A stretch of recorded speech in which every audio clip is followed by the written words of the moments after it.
فرزند زہرا یہ حالات برے ہیں۔ کاشانۂ بصیرت ویب سائٹ، واٹس ایپ اور یوٹیوب چینل پر مشتمل ایک ایسا مکمل پلیٹ فارم جس پر محروم بصارت کے لیے بالخصوص اور تمام افراد کے لیے بالعموم سینکڑوں کی تعداد میں مستند اسلامی کتب دستیاب ہیں۔ لہذا گزارش ہے کہ آپ اپنی ذمہ داری نبھاتے ہوئے کاشانۂ بصیرت کی ویب سائٹ کو وزٹ، واٹس ایپ چینل کو فالو اور یوٹیوب چینل کو سبسکرائب کرنے کے ساتھ ساتھ بیل آئیکن کو پریس کیجئے تاکہ آپ علم کے حصول کے ساتھ ساتھ مذہب اہل بیت کی اشاعت میں بھی اہم کردار ادا کرتے رہیں۔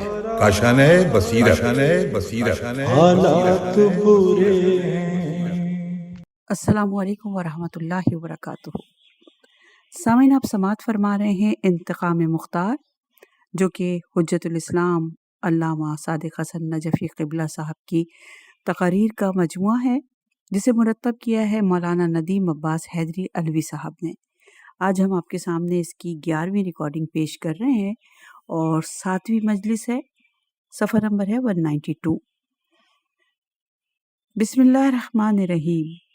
سورہ شعراء کی آیت نمبر 227 سرنامہ کلام ہے مولانا صاحب کی۔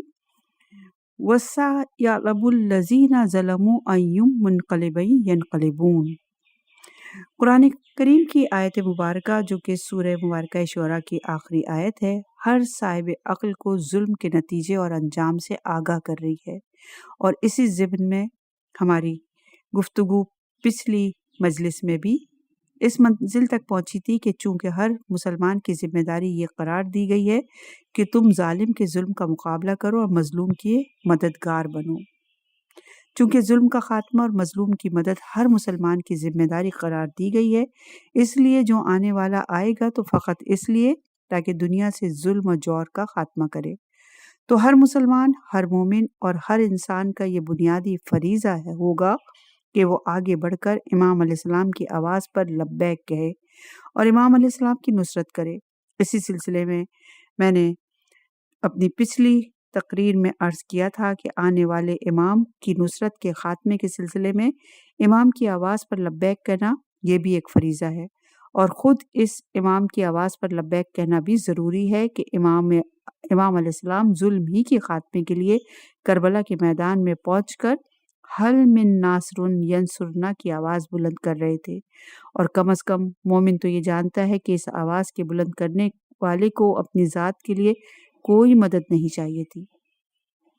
وہ اپنی ذات کے لیے کسی مددگار کا محتاج نہیں تھا۔ وہ کربلا کے میدان میں گیا تھا اور یہ سمجھتے ہوئے اور جانتے ہوئے کہ کتنی قربانیاں دینی ہیں اور کس لیے دین دینی ہے اور کربلا کے واقعے کا انجام کیا ہوگا۔ تو وہاں پر بھی جو مدد طلب کی جا رہی تھی تو فقط ظلم کے خاتمے کے لیے اور دین خدا کے لیے۔ تو اب قیامت تک آنے والے ہر مومن، اس کی 2 ذمہ داریاں ہیں۔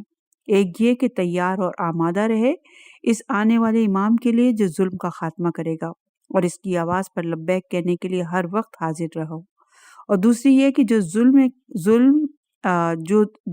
کہ جو امام کربلا کے میدان میں 61 ہجری کو حل من ناصر ینصرنا کی آواز بلند کر چکا ہے، اب اس کی آواز پر لبیک کہتا ہوا اس کی مدد کرے۔ اب امیر مختار، ابراہیم مالک اشتر اور سلیمان خزائی، یہ وہ لوگ ہیں جو اپنے کردار کی وجہ سے اس منزل پر پہنچے کہ آل محمد پر اپنی جانیں قربان کر دیں، اور امیر مختار کی تو زندگی کا مقصد ہی صرف ایک تھا، اور ایسا لگتا ہے کہ قدرت کا مقصد بھی فقط یہ تھا۔ اسی لیے امیر مختار جب ابن زیاد کو قتل کرتے ہیں تو امیر مختار کا کام مکمل ہو گیا۔ ظاہری طور پر جتنے قاتلان امام تھے سب مارے گئے۔ یزید پہلے مر گیا تھا، باقی بیچ میں مرے۔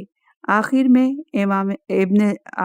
ابن زیاد مرا اور امیر مختار کا کام مکمل ہوا۔ قدرت نے مختار کو اپنے پاس بلا لیا۔ مختار کا مقصد کوئی طویل حکومت قائم کرنا نہ تھا۔ قدرت نے ان کو فقط ایک کام کے لیے چنا تھا، اور وہ کام ہے قاتلان امام سے انتقام، اور یہی مختار نے اپنی زندگی کا مقصد بنا لیا۔ اسی لیے قید خانے سے رہا ہو کر آئے تو اب تلاش میں ہے کہ کون ایسا ہے جو اس کام میں میرا مددگار بن سکتا ہے۔ فقط عبداللہ ابن زبیر کی ہستی سامنے نظر آئی، انہی کے ہاتھ پر بیعت کر لی، مگر یہ شرط لگا کر کہ میں اس لیے تیری بیعت کر رہا ہوں کہ قاتلان امام حسین علیہ السلام سے مجھے انتقام لینا ہے۔ اس نے کہا یقیناً یہ تو میرا بھی ارادہ ہے۔ چنانچہ مختار نے ابن زبیر کی حکومت کے لیے اپنے آپ کو خطرے میں ڈالا، اور جب حسین ابن نمیر نے مسلم ابن عقبہ کے جہنم وصال ہونے کے بعد مکے اور مدینے کے درمیان لشکر کی قیادت کو سنبھال کر خانہ کعبہ کا محاصرہ کیا، مکے کا محاصرہ کیا، تو اسی وقت عبداللہ ابن زبیر پوشیدہ ہو گئے۔ لوگ ساتھ چھوڑ چھوڑ کر جانے لگے، لیکن یہ مختار ہیں جو اپنے چھوٹے سے لشکر کو لے کر ابن نمیر کی پوری فوج کا مقابلہ کر رہے ہیں۔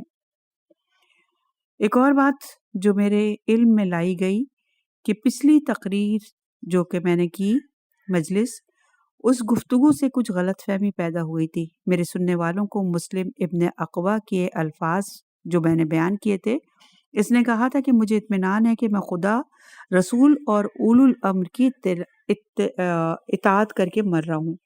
میرا مقصد فقط یہ بتانا تھا کہ جب قرآن کو اہل بیت سے جدا کر کے غلط تفسیر کی جائے گی تو اب ایسے ویسوں کو ہی امیر مانا جائے گا، اور اب فقط اس لیے اولو الامر سمجھا جا رہا ہے کہ اس لیے کہ رسول کی قبر کی توہین کرنے سے بھی کوئی خوف نہ ہوگا۔ تو میں فقط یہ بیان کرنا چاہ رہا تھا، لیکن چونکہ صاحبان ایمان کا مجموعہ تھا تو میں نے کوئی وضاحت نہیں کی۔ غالباً لوگوں نے ذہنوں میں یہ غلط فہمی پیدا ہو گئی کہ میں یہ ثابت کرنا چاہ رہا ہوں کہ اولو الامر کا معنی حاکم وقت کا ہر حکم ماننا واجب ہے۔ نہ میرا یہ مقصد تھا اور نہ ہی میری گفتگو کا کوئی جملہ یا لفظ اس قسم کا تھا۔ میں تو فقط یہ بتا رہا تھا کہ لوگوں نے ٹھوکر کھائی، اس لیے قرآن اور اہل بیت میں جدائی ڈال دی اور اپنی مرضی سے تفسیر کی، تو یزید جیسے کو اولو الامر سمجھ کر اس کے حکم پر مدینے کو تباہ کر کے یہ سمجھا جا رہا ہے کہ میں نے اپنا فریضہ انجام دیا۔ یہ غلط فہمی ہوئی اس لیے کہ اولو الامر کے مطلب کو نہ سمجھا گیا۔ تو بہرحال اب ابن نمیر کے ہاتھ میں قیادت ہے لشکر کی، مکہ محاصرے میں آ چکا ہے، روز بروز لوگ ساتھ چھوڑ کر جا رہے ہیں، پریشانی بڑھتی جا رہی ہے کہ اتنے میں 14 ربیع الاول 64 ہجری کو یزید دمشق کے قریب کسی مقام پر جہنم وصال ہوا، اور اسی حالت میں یا تو روایت یہ بتاتی ہے کہ اس کا نام و نشان بھی نہ ملا، یا یہ بتاتی ہے کہ گھوڑے کے رکاب میں اس کا پاؤں الجھا ہوا ملا کہ جس کو لا کر دمشق میں دفن کر دیا گیا۔ اب یزید کی فوج یزید کا انتظار کر رہی تھی، یزید کی فوج یزید کی منتظر تھی کہ اتنے میں دیکھا کہ یزید کے 10 دوستوں میں سے 3 دوست خاک اڑاتے ہوئے یزید کے گھوڑے کو لے کر آ رہے ہیں۔ ایک مرتبہ گھبرا کے پوچھا کیا بات ہے؟ آنے والوں نے پورا واقعہ بتایا۔ سب واپس دمشق میں گئے۔ دمشق کے اندر لوگوں کی 2 حالتیں ہوئیں، محبان اہل بیت مسرور ہوئے اور دشمنان اہل بیت غمگین ہوئے۔ یزید کے بیٹے معاویہ کو تخت حکومت پیش کیا گیا، مگر اس نے یہ کہہ کر ٹھوکر مار دی کہ میں ایسی حکومت کو قبول نہیں کرتا جس کی بنیاد اہل بیت کے خون بہانے اور اس کے حق کو غصب کرنے پر ہو۔ بڑا زبردست خطبہ ہے، اور اس کے بعد حکومت کے تخت کو ٹھوکر مار کر گھر سے چلا گیا۔ روایت ہے کہ پھر محل سے باہر نہ نکلا، 18 دن یا 6 مہینے زندہ رہا، اور اس کے بعد اسی حالت میں روتے روتے مر گیا کہ اس کے بعد اس کا جنازہ ہی محل سے باہر نکلا۔ بعض روایت میں تو یہ ملتا ہے کہ خاندان والوں نے یہ دیکھ کر کہ یہ تو باپ دادا کے مقصد کو ختم کر دے گا، اسے زہر دے کر شہید کر دیا گیا تاکہ ایسا نہ ہو کہ اس غلطی کی وجہ سے وہ حکومت ہاتھ سے نکل جائے جو سالوں کی کوشش و تمنا کے بعد ہاتھ میں آئی ہے۔ اب اس کے انتقال کے بعد حکومت ایک مسئلہ بن گئی تھی، کسے دی جائے، کون آ کے بیٹھ کر اس حکومت کو سنبھالے۔ سوچنے کی بات ہے، جس حکومت نے آل محمد کا خون بہایا تھا، فقط 3 یا 3.5 سال یہ حکومت یزید کی نسل میں رہی، اس کے بعد نسل یزید کا خاتمہ ہو گیا۔ 3 بڑے دعوے دار اس حکومت کے سامنے آ رہے تھے۔ ایک تو یہ کہ شام والوں نے سوچا کہ اپنے میں سے جو سب سے بزرگ ہے اسے حاکم بنا دیں۔ نعمان ابن بشیر انصاری اس وقت تمام شام والوں کے نزدیک قابل احترام تھے، چنانچہ ان کی بیعت ہونے لگی۔ کچھ نے خیال کیا کہ نہیں، یزید کا ایک اور بیٹا جس کا نام خالد تھا، عمر اس کی 10 یا 12 سال تھی، اس کو تخت حکومت پر بٹھا دو تاکہ حکومت ہمارے خاندان سے نہ نکلنے پائے۔ اور کچھ لوگوں نے یہ سوچا کہ عبداللہ ابن زبیر بڑا طاقتور آدمی ہے، اور مکہ اور مدینہ اور پورا حجاز اس کے ہاتھ میں ہے۔ اب بہتر یہی ہے کہ اسی کے ہاتھ پر بیعت کر لو، اور رسول کا قریبی رشتہ دار بھی ہے۔ اب ابن نمیر نے عبداللہ ابن زبیر سے کہا، اے ابن زبیر، میں دیکھ رہا ہوں کہ اس وقت تیرے جیسا کوئی شخص اس اسلامی سلطنت میں نہیں، میرے ساتھ شام میں چل، میں تجھے شام میں خلیفہ بنا کر پوری اسلامی حکومت تیرے ہاتھ میں دے دوں گا، تجھے پوری اسلامی حکومت کا حاکم بنا دوں گا۔ عبداللہ ابن زبیر نے اپنے فطری خوف کی وجہ سے انکار کر دیا اور کہا، نہیں، میں پہلے مکہ اور مدینے والوں کے خون کا انتقام لوں گا، اس کے بعد شام کی حکومت کے بارے میں سوچوں گا۔ ابن نمیر یہ کہتا ہوا آگے بڑھا کہ کتنا احمق ہے تو، میں تو تجھے پیشکش کر رہا ہوں اور تو اتنا الٹا مجھے دھمکیاں دے رہا ہے۔ یہ کہہ کر اپنے لشکر کو لے کر شام کی جانب چلا۔ اب عبداللہ ابن زبیر نے حسین ابن نمیر کے یہاں سے جانے کے بعد اپنی حکومت کو مکے میں دوبارہ مستحکم کیا۔ ادھر مدینے والوں کو جب یہ اطلاع ملی کہ یزید دنیا سے رخصت ہو گیا ہے تو مسلم ابن عقبہ نے ڈھاڑے مار کر جو ان سے بیعت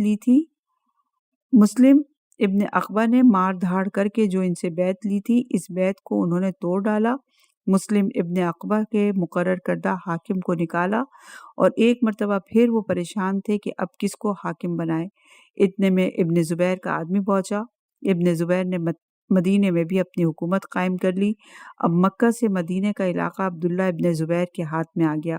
مختار جو اب تک مکے میں تھا تاکہ مکے کو دشمنوں سے بچائے، تو عبداللہ ابن زبیر نے مختار کو مدینے بھیجا اور کہا، اس شہر میں تو میں ہوں اور تم وہاں جا کر انتظام سنبھالو، حالات کو کنٹرول کرو۔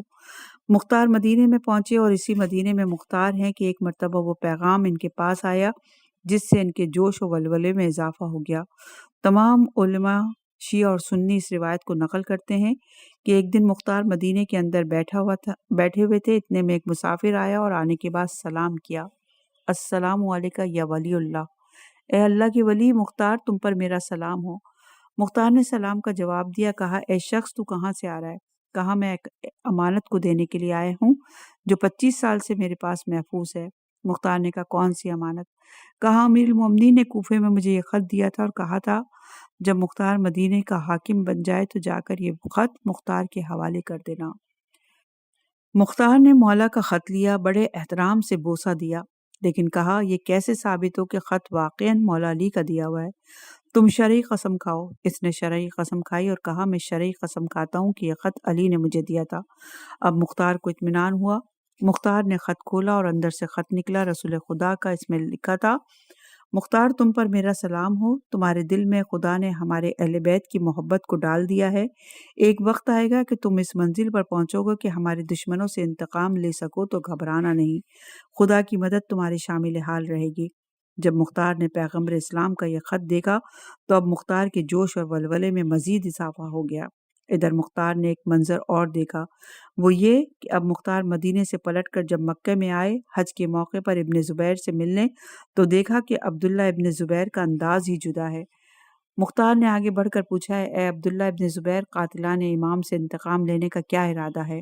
کہا، ہاں، جب وقت آئے گا، جب موقع ہوگا، طویل عرصے کے بعد جب فوج ہو جائے گی تب اس کے بارے میں سوچیں گے۔ مختار نے دیکھا کہ اب تو عبداللہ ابن زبیر کا مقصد ہی بدل گیا۔ مختار بڑے مایوس ہوئے۔ مختار نے عبداللہ ابن زبیر کی اس بدلی ہوئی طبیعت کو دیکھا تو بڑا افسوس ہوا اور دل میں ارادہ کر لیا کہ اب ابن زبیر کو اس وعدہ شکنی کی سزا بھی دینی ہے۔ اس کے بعد مختار نے یہ سوچا اور عزم کیا کہ اب یہ کام مجھے خود کرنا ہوگا۔ اتنے میں مختار کے پاس اطلاع آئی کہ کوفے کے حالات بہت بدل چکے ہیں اور اب کوفے کے اندر محبان اہل بیت کی ایک اور طاقتور جماعت پیدا ہو گئی ہے۔ مختار نے سنا تو بے چین ہو گئے، سوچا کہ اس وقت کوفہ چلنا چاہیے اور دیکھوں کہ وہاں کے کیا حالات ہیں اور اگر موقع ملے تو وہاں جا کر قاتلان امام سے بدلہ لیا جائے۔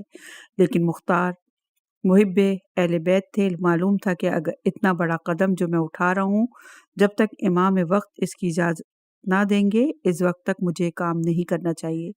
چنانچہ مختار پہلے محمد حنفیہ کے پاس گئے، چونکہ محمد حنفیہ سے زیادہ قریبی تعلقات تھے، جا کر کہا، مجھے امام وقت کے پاس جا کر اجازت دلوا دیجیے کہ میں اہل بیت کے خون کا بدلہ لے سکتا ہوں یا نہیں۔ محمد ابن حنفیہ مختار کو لے کر چلے، امام کی خدمت میں پہنچے اور کہا، اے بھتیجے، یہ مختار آیا ہے اور اجازت لینا چاہتا ہے کہ ہمارے خاندان کے قاتلوں سے انتقام لیا جائے یا نہ لیا جائے۔ امام نے فرمایا، اگر ایک حبشی غلام بھی ہم اہل بیت پر زیادتی کرے تو ہر شخص کو یہ حق ہے کہ اس سے بدلہ لے۔ پھر امام نے اپنے چچا محمد ابن حنفیہ سے فرمایا، اے میرے چچا، اس مسئلے میں آپ کو اختیار دیتا ہوں، جو آپ چاہیں وہ کریں۔ مختار کو دیکھ کر فقط اتنا کہا کہ اگر ایک حبشی غلام بھی ہمارے بارے میں کوئی زیادتی کرے تو ہر ایک پر واجب ہے کہ جا کر اس سے بدلہ لے لیا جائے۔ مختار اور جناب محمد حنفیہ دونوں سمجھ گئے کہ امام نے اجازت دی ہے، مگر کچھ مصلحت کی وجہ سے صراحت کے ساتھ اجازت نہیں دی۔ محمد بن حنفیہ کو اختیار دے دیا، لیکن اپنا نائب بنا دیا کہ اس معاملے میں آپ جو چاہے کر سکتے ہیں، آپ کو اجازت ہے۔ محمد حنفیہ نے مختار سے کہا، مختار، میری طرف سے تمہیں اجازت ہے، جس طریقے سے ممکن ہو اسی طریقے سے ہمارے خاندان کے مقتولوں کا بدلہ لو۔ چنانچہ جناب مختار امام زمانہ یعنی وقت کے امام سے اور ان کے نائب سے اجازت لے کر چلے۔ اب ادھر کوفے میں کیا ہوا تھا کہ جو اطلاع مختار کے پاس آئی تھی، وہاں یہ ہوا تھا کہ ادھر یزید کے مرنے کی خبر کوفہ پہنچی تو محبان اہل بیت کی جماعت جو کوفے میں تھی مگر اپنے آپ کو پوشیدہ کیے ہوئے تھی، جب اس جماعت کو یزید کے مرنے کی اطلاع ملی تو اب سب کے سب گھروں سے نکل آئے، ایک مقام پر جمع ہو گئے، ایک پرچم بلند کیا اور اس کے بعد سب نے مل کر ابن زیاد کے محل پر حملہ کیا۔ کربلا کے واقعے کے بعد یزید نے ابن زیاد کو عراق کے 2 علاقوں کا حاکم بنا دیا تھا، کوفے کا اور بصرے کا۔ ابن زیاد 6 مہینے کوفے میں رہتا تھا اور 6 مہینے بصرے میں رہتا تھا۔ جب یزید کے مرنے کی خبر آئی تو اس وقت ابن زیاد بصرہ میں تھا، کوفے میں وہ خود نہ تھا بلکہ اس کے نائب تھے۔ یہ محبان ایک مرتبہ ایک چھوٹی سی فوج بن گئی، بس اطلاع ملتے ہی یزید مارا گیا ہے، لوگ گھروں سے نکلے اور ایک مرتبہ حملہ کر دیا دارالامارہ پر۔ اس وقت کوفے کے وہ لوگ بھی جو اکثر محبان اہل بیت نہیں تھے لیکن ابن زیاد اور یزید کے مظالم کا مزہ چکھے ہوئے تھے، انہوں نے بھی ان کا ساتھ دیا، دارالامارہ پر حملہ کیا، ابن زیاد کے مال کو لوٹ لیا گیا۔ اس کے بعد اس قید خانے کو جا کر توڑا جس میں 4500 محبان اہل بیت قید تھے۔ ان قیدیوں میں رسول کے صحابی تھے اور امیر المومنین کے صحابی بھی تھے۔ یہ سب کے سب باہر آئے اور باہر آنے کے بعد انہیں پہلی مرتبہ یہ اطلاع ملی کہ کربلا میں کیا ہوا ہے اور کتنے مظالم کربلا والوں پر ڈھائے گئے ہیں۔ بس یہ سننا تھا۔ جوش انتقام میں بھر گئے اور افسوس ان کو اس بات کا تھا کہ ہم قید میں ہونے کی وجہ سے کربلا والوں کا ساتھ نہ دے سکے۔ چنانچہ یہ سارے کے سارے آدمی جن کو اپنی قید کی تکلیف کا اتنا احساس نہ تھا جتنا اس چیز کا احساس تھا کہ کاش ہم آزاد ہوتے اور کربلا میں امام کا ساتھ دیتے ہوئے شہید ہو جاتے، یہ سب کے سب جمع ہوئے اور سلیمان خزائی کے مکان پر جمع ہوئے۔ سلیمان کی عمر تقریباً 90 سال کی تھی، مگر اہل بیت بوڑھوں کو جوان کر دیا کرتی ہے، جیسے کربلا میں جناب ابن حبیب ابن مظاہر نے بتایا اور آج کے دور میں آیت اللہ عظمیٰ سید روح اللہ موسوی الخمینی رحم اللہ کے بڑھاپے میں جوانی کی شان نے بتایا۔ تو اب سلیمان کھڑے ہو کر کہتے ہیں، اے میرے ساتھیوں، کتنے افسوس اور ندامت کی بات ہے کہ فرزند رسول نصرت کے لیے آواز بلند کرتا رہا اور ہم ان کی مدد نہ کر سکے، لیکن اب ہمیں اس خون کا انتقام لینا ہے۔ جوش میں بھرے ہوئے لوگ تیار ہو گئے، سب نے کہا ہمارے خون کا ایک ایک قطرہ فاطمہ زہرا سلام اللہ علیہ کے بیٹے کے خون کے انتقام کے لیے نثار ہے۔ اس کے بعد سلیمان نے کہا، میں امام حسین علیہ السلام کے خون کا انتقام لینا چاہتا ہوں، جس نے آنا ہے وہ آ جائے۔ 16,000 کے قریب آدمیوں نے نام لکھوائے۔ اس کے بعد کوفے کے ساتھ ایک شہر مدائن تھا، وہاں امیر المومنین کے ساتھی جناب حذیفہ یمانی کا خاندان رہتا تھا۔ یہ وہی حذیفہ یمانی ہیں جنہیں رسول خدا نے ان منافقوں کے نام بتائے تھے جنہوں نے گھاٹی کے اندر پتھر گرا کر پیغمبر اسلام کو شہید کرنے کا منصوبہ بنایا تھا۔ چنانچہ تمام مسلمانوں کی عادت یہ تھی کہ رسول اللہ کے زمانے کا کوئی آدمی جب مر جاتا تھا، اگر جناب حذیفہ اس کی نماز جنازہ نہیں پڑھاتے تھے تو لوگ بھی اس کی نماز جنازہ نہیں پڑھاتے تھے۔ شاید یہ انہی میں سے ہوگا جن کے نام پیغمبر نے حذیفہ کو بتائے تھے۔ ان کا انتقال ہو چکا تھا، ان کے بیٹے 7 تھے، تو اب سلیمان نے ان کے بیٹے کو بھی خط لکھا تو وہاں سے جواب آیا کہ ہم تیار ہیں۔ سلیمان نے ایک جماعت تیار کی جس کو تاریخ میں کہا جاتا ہے جماعت توابین۔ اب سلیمان کے گھر میں میٹنگ شروع ہوئی، سلیمان کو حاکم بنایا گیا۔ ادھر عبداللہ ابن زبیر نے مکہ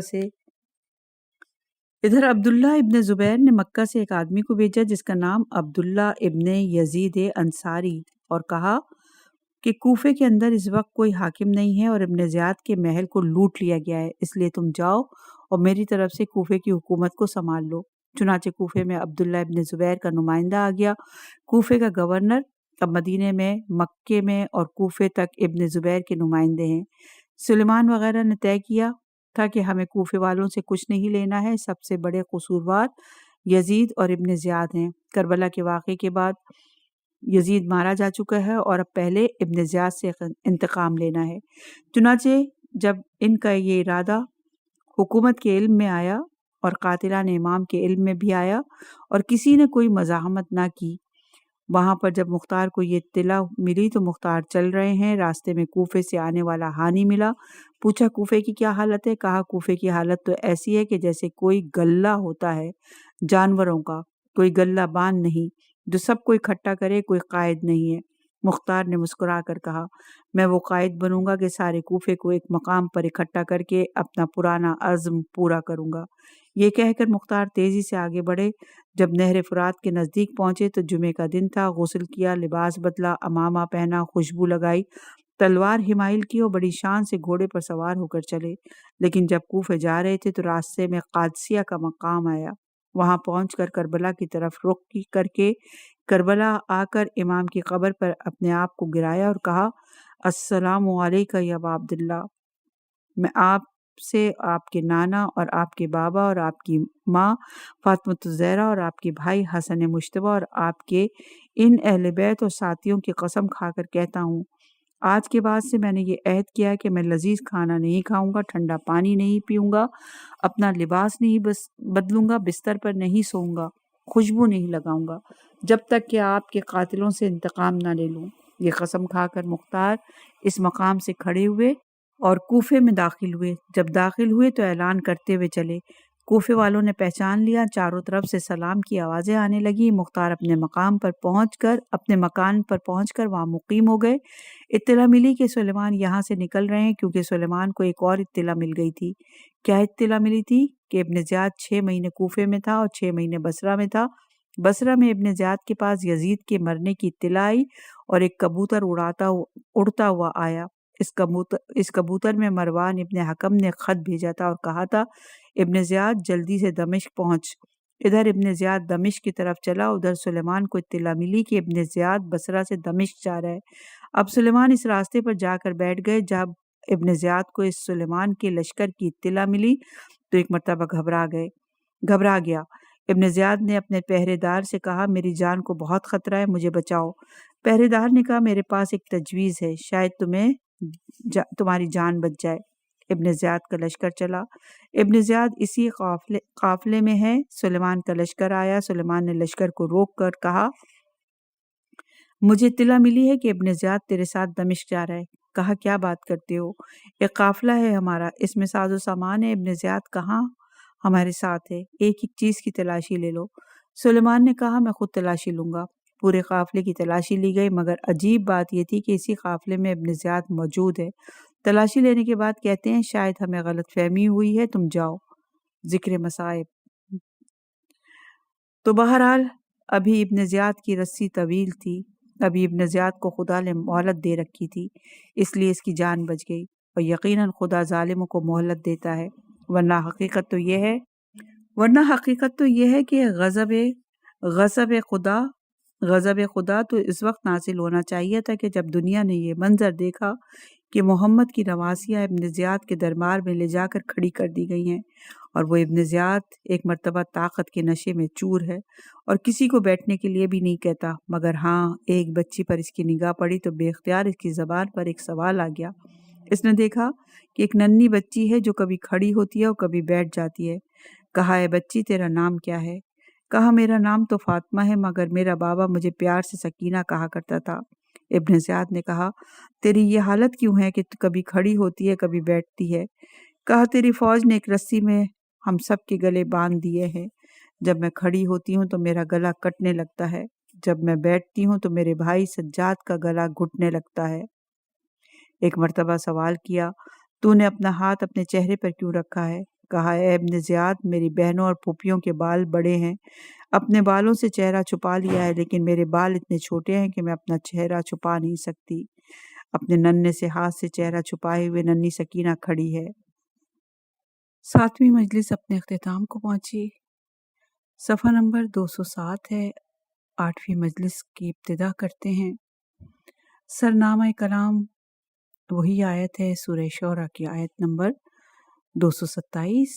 بسم اللہ الرحمن الرحیم۔ وَسَيَعْلَمُ الَّذِينَ ظَلَمُوا أَيُّ مُنْقَلِبٍ يَنْقَلِبُونَ۔ قرآن کریم کی اس آیت کے بارے میں جس کو ہم نے سرنامہ کلام میں سماعت آپ کے گوش گزار کیا، اس مجلس سے قبل 7 مجالس میں کچھ گزارشات پیش کی گئی تھیں اور کچھ گزارشات اگلی مجالس میں عرض کی جائیں گی۔ ہر اس شخص کے دل میں جو آل محمد کا ماننے والا ہے یہ تمنا رہتی ہے کہ کاش اسے کوئی موقع ملے نصرت امام کا، اور جب بات آنے والے امام کی ہوتی ہے تو یہ تمنا اور بڑھ جاتی ہے۔ تو میں یہ عرض کر رہا تھا کہ اب ایسا ہونا چاہیے کہ ہر مومن کو اور ایسا ہونا چاہیے کہ ہر مومنہ کو کہ جس حد تک ہو سکے، جتنا ہو سکے اتنا وہ نصرت امام اپنے اپنے مقام پر اور اپنے اپنے زمانے میں کرے، جیسے ان لوگوں نے نصرت امام کی کہ جو 3.5 سال قید خانے میں قید تھے، لیکن جیسے ہی ان کو قید کر کے رہا کیا گیا انہوں نے پہلا فریضہ یہ سمجھا کہ اپنی مجبوری کی وجہ سے وہ امام کی خدمت میں نہ پہنچ سکے تو اب تو آزاد ہو گئے ہیں، اب تو مجبوری ختم ہو گئی ہے، امام تو نہیں ہے لیکن امام کے نام پر جان دینے کے لیے تیار ہو گئے ہیں۔ یعنی کل کا وہ واقعہ جس میں میں نے سلیمان خزائی کا ذکر کیا تھا، یعنی پچھلی تقریر میں اس منزل تک پہنچا تھا کہ عبداللہ ابن زبیر کے رویے سے مختار مایوس ہو گئے۔ کان میں اطلاع آ گئی کہ یزید کے مرتے ہی کوفے کی حالت بدل گئی ہے اور اب کوفے والوں نے یزید کے مقرر کردہ حاکم ابن زیاد کے خلاف بغاوت کر دی ہے۔ مختار فوراً چلے اور جب راستے میں اطلاع ملی کہ کوفے والوں کی حالت ایسی ہے جیسے جانوروں کے گلے کی کہ اگر کوئی گلہ بان مل جائے تو ان کو آسرا مل سکتا ہے، کہا میں ان کا قائد بنوں گا، میں ان کو ایک مقام پر جمع کر کے اپنے اصل مقصد کو پورا کروں گا۔ چنانچہ مختار کوفے کی جانب تیزی سے بڑھ رہے ہیں اور ادھر ابن زیاد کو یزید کے مرنے کی خبر ملتی ہے اور ساتھ ساتھ مروان ابن حکم کی جانب سے کبوتر یہ خط لے کر آتا ہے کہ فوراً آ جاؤ، یہاں مسئلہ خلافت پیچیدہ ہو گیا ہے۔ یزید کی بیٹی نے جب خلافت کو ٹھکرا دیا تو اب اس کے بعد شام میں 3 گروہ بن گئے۔ کچھ لوگ نعمان ابن بشیر انصاری کی بیعت کرنا چاہتے ہیں کیونکہ وہ تمام شامیوں میں سب سے زیادہ عمر والے ہیں۔ کچھ لوگ خالد ابن یزید کی بیعت کرنا چاہتے ہیں کہ یزید کے بڑے بیٹے نے تو انکار کر دیا لیکن ابھی یہ 10-12 سال کا چھوٹا بچہ ہے، اس کی بیعت کرنا چاہتے ہیں تاکہ یہ خلافت یزید کے خاندان سے نہ نکلے۔ اور کچھ لوگ جن میں خود مروان بھی شامل ہے اس وقت عبداللہ ابن زبیر کی بیعت کرنا چاہتا ہے، مگر ابن زیاد کو خط لکھ کر بلایا جاتا ہے۔ ادھر ابن زیاد کو پریشانی ہے کہ اگر یہ اطلاع بصرہ والوں کو مل گئی کہ ہمارا حاکم مر چکا ہے تو یہ بغاوت کر دیں گے، چنانچہ بظاہر ایسا خطبہ دے کر چلا جس میں یہ ظاہر کیا کہ یزید ابھی زندہ ہے، مجھے ضروری کام کے سلسلے میں دارالحکومت بلایا گیا ہے، لیکن اب یہاں سے نکلنا مشکل ہے، کیونکہ کان میں یہ اطلاعات پہنچ چکی تھیں کہ سلیمان خزائی جو اپنے 4,500 ساتھیوں کے ساتھ یہ سوچ رکھتے ہیں کہ ہمیں انتقام لینا ہے قاتلان امام سے، اور ایک ایک کر کے جو دوسرے مجرم ہیں کربلا کے واقعے کے، ان پر ہم بعد میں ہاتھ ڈالیں گے، پہلے اسی بڑے مجرم سے نمٹ لیں۔ یزید مر چکا ہے، ابن زیاد زندہ ہے۔ تو فوراً ہی یہ اطلاع ملتے ہی سلیمان اپنا لشکر کوفے سے لے کر چلے کہ ابن زیاد دمشق جا رہا ہے۔ اب بصرہ اور دمشق کے راستے میں سلیمان کا قبضہ ہے۔ عمر ابن جارود نے یہ وعدہ کیا ہے کہ اے ابن زیاد، اگر تم مجھے اپنے وعدے کے مطابق انعام دو گے، یعنی وزن سے دگنا سونا، تو میں تمہیں حفاظت کے ساتھ دمشق پہنچا دوں گا۔ اپنے 21 بیٹوں کے ساتھ حفاظت کرتا ہوا چلا، لیکن جب ایک فرسخ فاصلہ رہ گیا سلیمان کے لشکر سے تو ایک بیٹے نے، جس کی آنکھ کی بینائی بہت تیز تھی، اس نے اپنے باپ کو بتایا۔ باپ گھبرا کر آیا، کہا اے ابن زیاد، ایک لشکر ہمارا راستہ روکنے کے لیے آ رہا ہے، جلدی سے بتا دے کہ آخر ماجرا کیا ہے، تو اس طریقے سے چھپ کر کیوں جا رہا ہے؟ ابن زیاد نے کہا خوف سے میرے ہاتھ پاؤں پھول گئے ہیں، اور اس کے بعد پوری کیفیت بتائی کہ دیکھو اصل مسئلہ یہ ہے کہ یزید مر چکا ہے، کوفے والوں نے بغاوت کر لی ہے، میرا دارالامارہ لوٹ لیا گیا ہے، وہ لوگ انتہائی غضب کی حالت میں آ رہے ہیں۔ عمر ابن جارود نے کہا اب ایک ہی طریقہ ہے۔ اس نے طریقہ یہ استعمال کیا کہ 100 اونٹ اس کے پاس وہ تھے جن پر سامان لدا ہوا تھا، اور ان میں سے بڑی تعداد وہ تھی جن پر پانی کے مشکیزے تھے۔ عمر ابن جارود نے ابن زیاد کو بلایا اور اس کے بعد ایک اونٹ کا جو پیٹ تھا، اس پیٹ کے ساتھ ابن زیاد کو رسیوں سے باندھا، اور اس کے بعد پانی کے مشکیزے دونوں طرف سے اس طرح سے لٹکائے کہ اونٹ کی دونوں ٹانگوں تک یہ وزن لٹکنے لگا دونوں جانب سے، اور سارے اونٹوں کے ساتھ اس نے یہ کیا کہ اس کے بعد اس قافلے کو لے کر چلا۔ آہستہ آہستہ چل رہا ہے، سلمان کا لشکر ملا، کہا ہمارے پاس معتبر اطلاع آئی ہے کہ ابن زیاد تیرے ساتھ سفر کر رہا ہے۔ کہا اے شخص، کیا ہمیں لوٹنے کا ارادہ ہے؟ کہا نہیں، ہم ظلم کے لیے نہیں آئے ہیں۔ ایک مرتبہ عمر ابن جارود کہتا ہے آپ خود تلاشی لینے میرے سامان کی، اگر ابن زیاد مل جائے تو اسے بھی سزا دینا اور مجھے بھی سزا دینا، ورنہ ہمیں اپنے راستے پر جانے دینا۔ سلیمان نے کہا تو نے بات انصاف کی یہ ہے، اب 4,500 آدمی عمر ابن جارود کے قافلے کی تلاشی لے رہے ہیں، مگر کسی کے خیال میں یہ نہ آیا کہ ابن زیاد تو اونٹ کے پیٹ کے ساتھ بندھا ہوا ہے۔ آخر 4,500 آدمیوں کا یہ لشکر کہتا ہوا واپس چلا کہ شاید ابن زیاد کو اطلاع مل گئی اور وہ راستے سے واپس پلٹ گیا۔ کہا ہم نے تجھے تکلیف دی، اس کی معذرت، یہ کہہ کر رخصت کیا۔ اب عمر ابن جارود کا قافلہ آہستہ آہستہ چلا اور ادھر سلیمان پلٹ کر کوفے کی جانب آئے۔ جب اتنا فاصلہ ہو گیا کہ اب سلیمان کے لشکر کو یہ نظر نہیں آ سکتا تھا تو اب جلدی جلدی مشکیزیں کھول کر اونٹ کے پیٹ سے ابن زیاد کو الگ کیا، اور اس کے بعد اس کو نیا لباس پہنا کر قافلہ تیزی سے چلا، اور یہ قافلہ دمشق شہر کے اندر داخل ہو گیا۔ یہاں پہنچ کر ابن زیاد نے سب سے پہلی ملاقات مروان ابن حکم سے کی، مروان سے حالات دریافت کیے، پتہ چلا کہ مسئلہ تقریباً طے پا چکا ہے۔ نعمان ابن بشیر کی بیعت کرنے پر سب راضی ہو چکے ہیں، البتہ خاندان یزید ابھی تک خالد کی بیعت کرنے کا مسئلہ کھڑا کر رہا ہے۔ ابن زیاد نے کہا خالد کی تو بیعت کرنا ہی نہیں، یہ یزید کا بیٹا ہے اور یزید کی طرح بے وفائی کرے گا۔ مروان حیران ہو کر پوچھتا ہے تو ایسی بات کیوں کرتا ہے؟ اس نے کہا تجھے کیا پتا کہ 50 خط یزید نے مجھے لکھے تھے کہ جب حسین تیری جانب آئے تو خبردار وہ زندہ بچ کر نہ جانے پائے، اور جب میں نے یزید کے حکم پر عمل کیا تو اس کے بعد وہ کہنے لگا پسر مرجانہ نے، ابن زیاد نے یعنی میری مرضی کے خلاف یہ کام کیا، تو جو اتنا بے وفا ہو کہ اس کے بیٹے پر بھروسہ نہیں کیا جا سکتا، خبردار اس کی بیعت نہ کرنا۔ اب تو میدان میں ایک ہی امیدوار رہ گیا اور وہ ہے نعمان۔ ایک مرتبہ مروان کہتا ہے کہ میرا دل اس آدمی کی بیعت کو نہیں چاہتا، میں تو یہ چاہتا ہوں کہ عبداللہ ابن زبیر کی بیعت کر لوں۔ ابن زیاد نے کہا اپنے بارے میں تمہارا کیا خیال ہے؟ مروان چونک اٹھا، ذہن میں ابھی تک یہ خیال تک نہ آیا تھا کہ حیران ہو کر کہا میں؟ کہا ہاں، اس وقت خاندان میں سب سے بزرگ تر تو ہے، آگے بڑھ کر اپنی بیعت کروا۔ ایک مرتبہ مروان کہتا ہے کہ میری بات کون سنے گا؟ کہا میں پہلے سے انتظام کر کے آیا ہوں، 100 اونٹ سونا اور اشرفیاں لے کر آ چکے ہیں، یہ سونا اور اشرفیاں تقسیم کر کے دمشق کے جتنے بڑے بڑے آدمی ہیں ان سے بیعت کروا لے، اس کے بعد کون تیری مخالفت کرے گا؟ مروان کو یقین نہ آیا۔ ابن زیاد نے اونٹوں کو بلوایا، 100 اونٹ لائے گئے، زمین پر فرش بچھایا گیا، اس کے بعد سونا اور اشرفیاں جمع کی جانے لگیں۔ سونے اور اشرفیوں کا ایک پہاڑ کھڑا ہو گیا۔ ابن زیاد نے کہا کون ہے جو اس کا مقابلہ کر سکتا ہے؟ مروان تیری خلافت پکی ہو گئی۔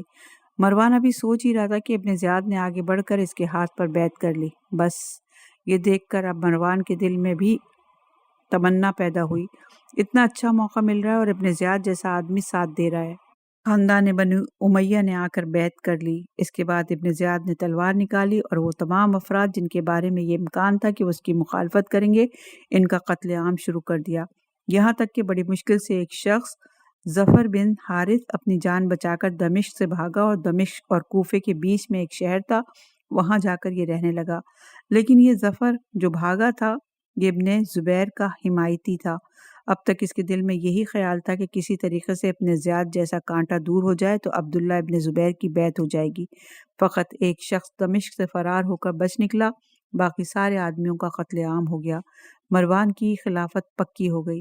اس کے بعد ابن زیاد نے ایک مشورہ اور دیا، کہا ایک کام کر لے، خالد ابن یزید ابھی بچہ ہے، ابھی چھوٹا ہے، لیکن کچھ عرصے کے بعد جوان ہوگا، ایسا نہ ہو کہ اس کو بڑا ہوتا دیکھ کر لوگ تجھ سے نفرت کرتے ہوئے اس کی جانب آئیں۔ ایسا کر تو اس کی ماں سے شادی کر لے تاکہ اس کے بعد تیری خلافت کو کسی جانب سے کوئی خطرہ نہ ہو۔ چنانچہ مروان نے خالد ابن زیاد کی ماں سے شادی کر لی اور اس کی حکومت پکی ہو گئی۔ ابن زیاد نے دمشق کے معاملات کو تو صحیح کر لیا، اب ایک فوج لے کر باہر نکلا، چونکہ اسے اطلاع ملی تھی کہ سلیمان مسلسل یہ ارادہ کر رہے ہیں کہ میرے خلاف فوج لے کر آئیں اور مجھے سزا دیں، تو دل میں یہ ارادہ کیا کہ میں بصرہ بعد میں جاؤں، پہلے سلمان کو جا کر سزا دوں گا۔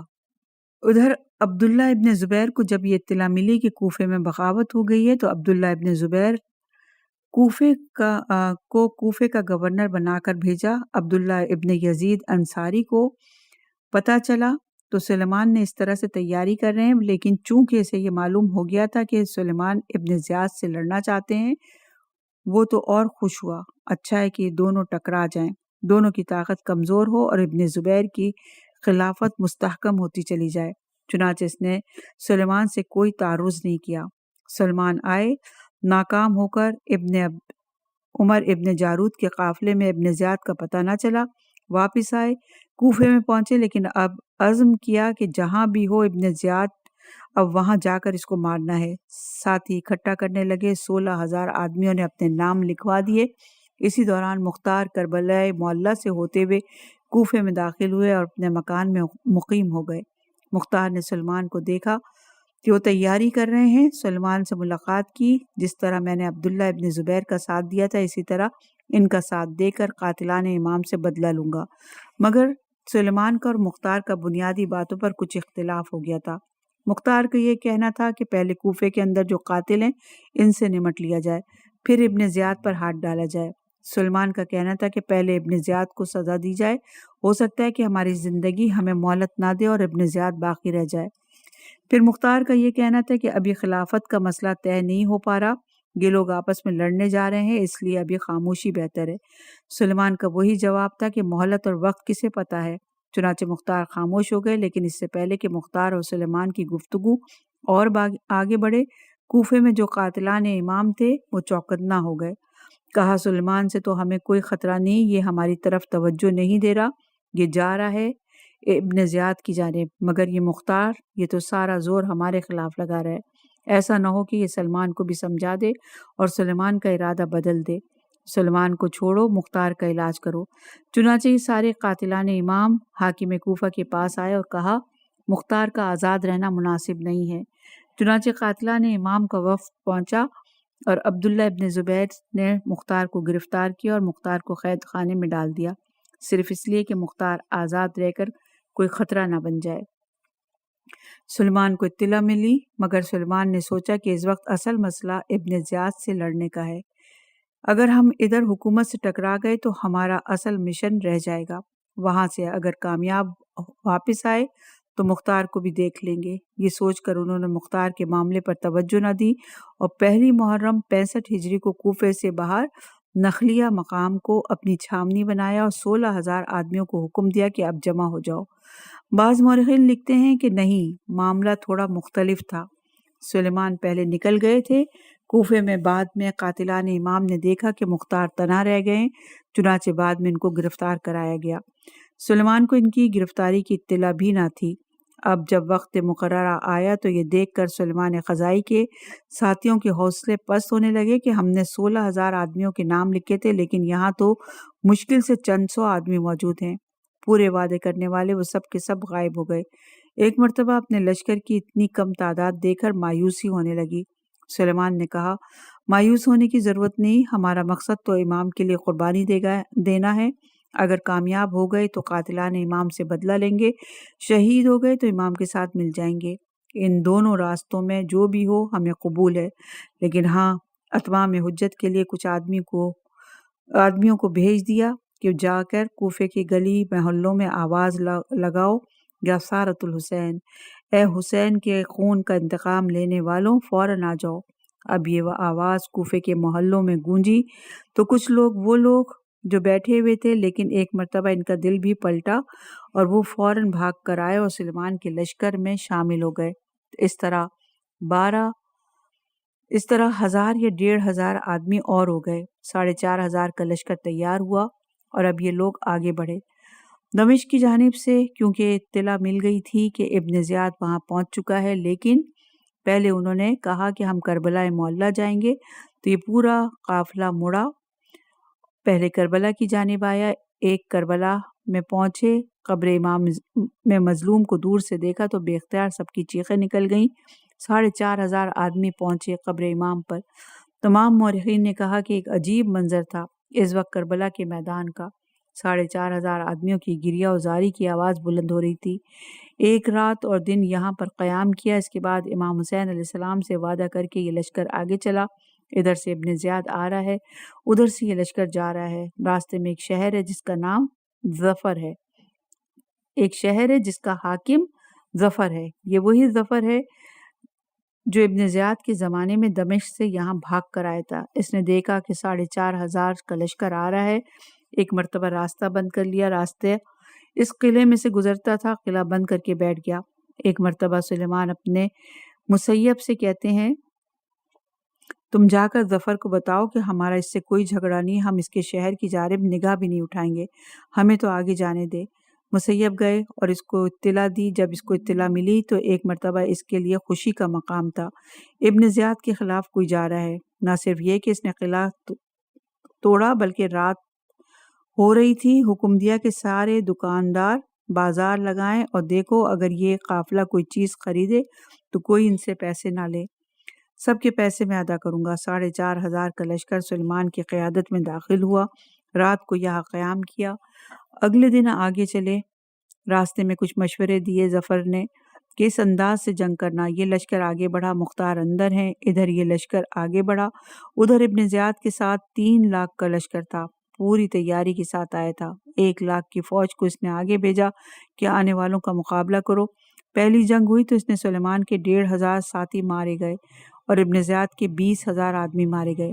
اگلے دن پھر مارکا ہوا اور اب کی دفعہ خدائی معجزہ ہوا کہ ان کے لشکر کا ایک آدمی بھی نہیں مرا۔ ابن زیاد کے 20,000 آدمی پھر مارے گئے۔ چنانچہ ابن زیاد کا لشکر بھاگا۔ یہ پہلی کامیابی تھی جو سلیمان کے لشکر کو حاصل ہوئی۔ اب یہ لشکر آگے بڑھا۔ ابن زیاد اب خود 2,60,000 کا لشکر لے کر آ رہا ہے۔ پھر دونوں کا ٹکراؤ ایک دوسرے مقام پر ہوا۔ کئی دنوں تک یہ جنگ جاری رہی۔ پہلے دن کی جنگ کے بعد نتیجہ یہ نکلا کہ ان کے 2,000 آدمی اور شہید ہوئے، یہاں تک کہ آخری رات آ گئی، خالی 75 آدمی باقی بچے تھے اور ابن زیاد کے لشکر کی تعداد ابھی 1.5 لاکھ سے زیادہ تھی۔ ایک مرتبہ پھر جہاد شروع ہوا۔ دوپہر کے وقت سلیمان شہید ہو گئے، اپنے مقصد میں کامیاب ہوئے۔ سلیمان کی شہادت کے بعد مسیب نے جھنڈا سنبھالا، مسیب شہید ہوئے۔ اس کے بعد عبداللہ ابن سعد نے جھنڈا سنبھالا، وہ بھی شہید ہوئے۔ ان کے بعد پھر عبداللہ نے جھنڈا سنبھالا اور ان کے بعد رافع نے جھنڈا سنبھالا۔ 10 آدمی باقی بچے تھے اور رافع نے مصلحت یہ سمجھی کہ رات کے وقت اب کوفے میں جا کر نئے سرے سے تیاری کریں۔ تھوڑی دیر اور لڑائی کا سلسلہ جاری رکھا۔ جب مکمل اندھیرا چھا گیا تو لشکر اپنے اپنے مقام پر واپس آئے۔ اب مختار قید خانے میں ہے اور یہ قید خانہ عبداللہ ابن زیاد کا ہے۔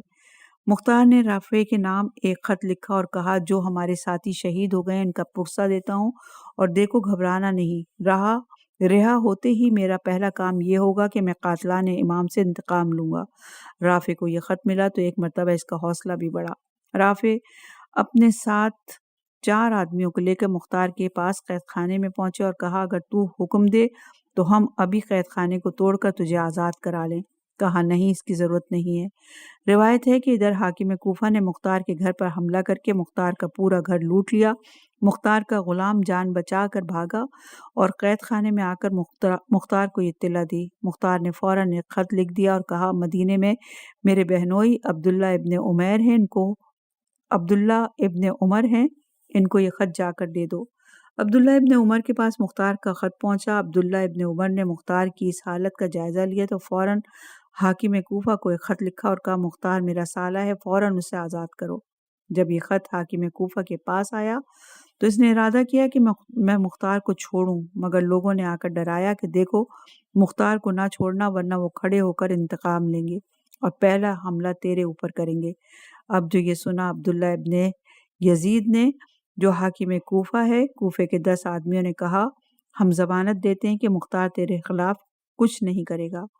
کہا نہیں، مجھے تمہاری ضمانت پر بھروسہ نہیں، بلکہ مختار کو بلایا جائے۔ مختار آئے۔ مختار سے حاکم کوفہ کہتا ہے کہ تو یہ عہد کر کہ میرے خلاف کوئی اقدام نہیں اٹھائے گا۔ مختار نے کہا میں عہد کرتا ہوں میں تیرے خلاف کوئی بھی قدم نہیں اٹھاؤں گا۔ مختار دوبارہ آزاد ہو کر گھر آئے۔ اب مختار کوفے کے اندر ہیں اور آہستہ آہستہ اپنے مشن کو آگے بڑھا رہے ہیں۔ 1 سال تک مختار خاموشی سے کام کرتے رہے۔ اسی دوران مختار 3 مرتبہ گرفتار بھی کیے گئے، یہاں تک کہ مختار نے کوفے کے اندر اپنی تحریک کے انتظامات مکمل کر لیے۔